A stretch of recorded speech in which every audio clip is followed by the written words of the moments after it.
To change language for applications on the Realme C71, let me quickly show you how you can do this.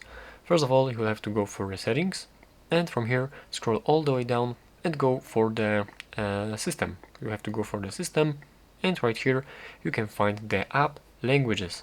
So let's move in there, and here you can find the list of all of your different applications, and you can set the language for these applications. And additionally, as you can see, you can find the cloned applications. Even though I didn't clone these applications, you can change the language for the cloned apps. So yeah, so simply from here find your application for which you'd like to change the language.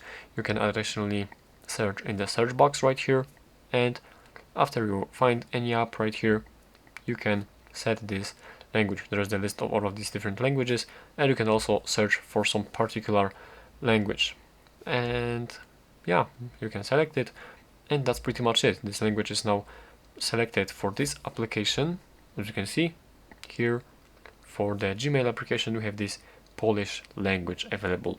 And also, actually, as you can see, that's my bad, because I said that there are all of these applications available, but unfortunately, as you can see, there are not all of the applications, but just some of them. So that's the quick correction right here, and that's all you need to know.